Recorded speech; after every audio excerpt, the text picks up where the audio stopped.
Bismillahirrahmanirrahim.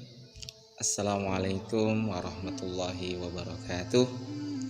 Kaum muslimin dan muslimat di Manokwari yang sedang menunaikan ibadah puasa, alhamdulillah hari ini kita berada di hari ke-21 Ramadan yang insyaallah tidak lama lagi kita akan Ramadan akan meninggalkan kita dan kita akan menyambut hari raya Idul Fitri.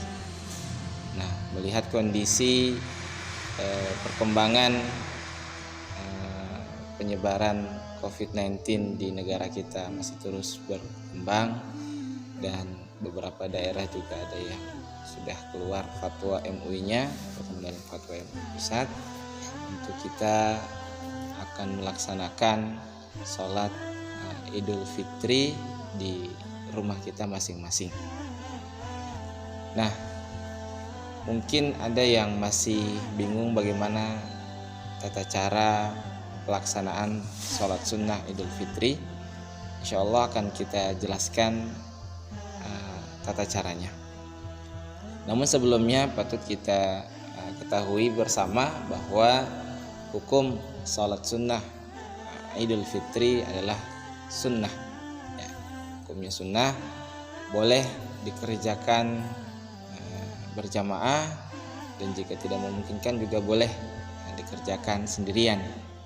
Nah, apabila kita berada di rumah kita dan kemudian kita melaksanakan dengan keluarga kita, ingin mengetahui bagaimana tata caranya, mari sama-sama kita simak.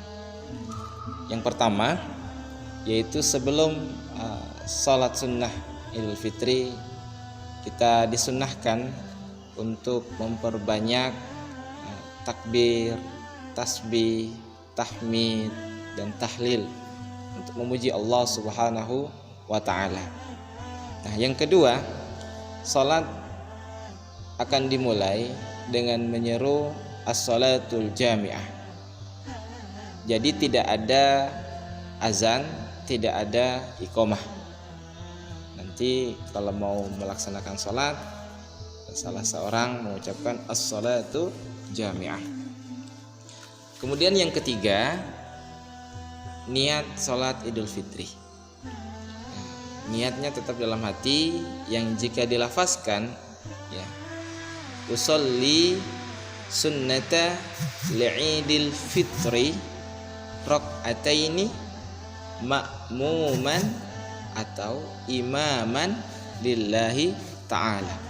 Saya ulangi ya, niat salat Idul Fitri di dalam hati yang jika dilafazkan berbunyi usolli sunnata li'idil fitri raq'ataini ma'muman atau imaman lillahi ta'ala, yang artinya kalau kita terjemahkan dalam bahasa, aku berniat sholat sunnah Idul Fitri 2 rakaat ya, menjadi makmum atau menjadi imam ya, kalau dia imam jadi saya menjadi imam lillahi ta'ala.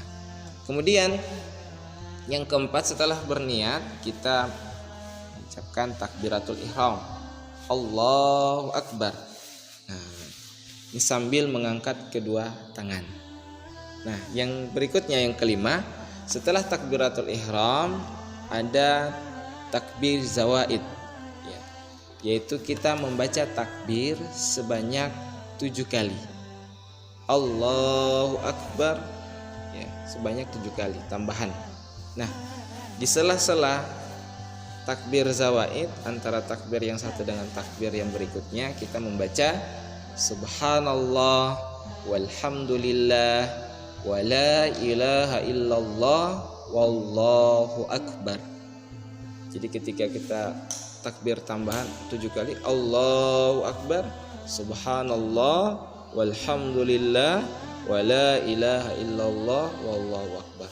Setelah 7 kali ya, nanti di rakaat pertama 7 kali ya, nanti di rakaat kedua 5 kali ya, setelah takbir ya baru tambahan takbir zawaidnya 5 kali di rakaat kedua. Setelah membaca takbir zawaid, kita lanjutkan dengan membaca surat Al-Fatihah ya. Kemudian setelah itu diteruskan dengan membaca surat-surat pendek. Ya. Kalau mau sunnahnya surat yang dibaca oleh Rasulullah Sallallahu Alaihi Wasallam adalah surat Al-A'la. Ya, Sabbihisma rabbikal a'la. Jika tidak hafal, nggak apa-apa, silahkan membaca surat yang lainnya, ya surat-surat yang pendek. Kemudian setelah membaca surat pendek, ya, kita melaksanakan ruku.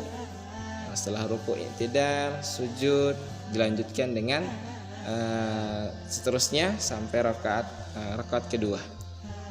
Tadi kan rakaat kedua setelah berdiri dari sujud, bangkit dari sujud, takbir lagi, kemudian ada takbir zawaidnya 5 kali. Kemudian setelah itu baca Al-Fatihah, ruku, i'tidal, sujud sampai salam. Demikian kaifiat atau tata cara salat sunnah Idul Fitri. Nah, kalau sudah selesai salam, kita mendengarkan khutbah. Ya, kalau kita sholat di rumah, ya, kalau sunnahnya memang berjamaah di rumah bisa 4 orang. Ya. Kalau sholat berjamaah minimal 4 orang, baiknya boleh juga kita melaksanakan khutbah, khutbah Idul Fitri. Ya, minimal ada rukun-rukun khutbah, yaitu membaca tahmid, ya, membaca takbir, ya, kemudian membaca tahmid, kemudian di khutbah dilakukan dengan berdiri, ya, kemudian membaca sholawat, ya, membaca sholawat tahmid, sholawat, kemudian membaca ayat suci Al-Quran, kemudian membaca wasiat takwa mengajak untuk bertakwa kepada Allah Subhanahu wa taala. Setelah itu akan isi khutbah singkat, kemudian ditutup dengan doa. Ya, boleh khutbah dilakukan 2 kali, khutbah pertama dan khutbah kedua boleh 1 kali saja. Ya, demikian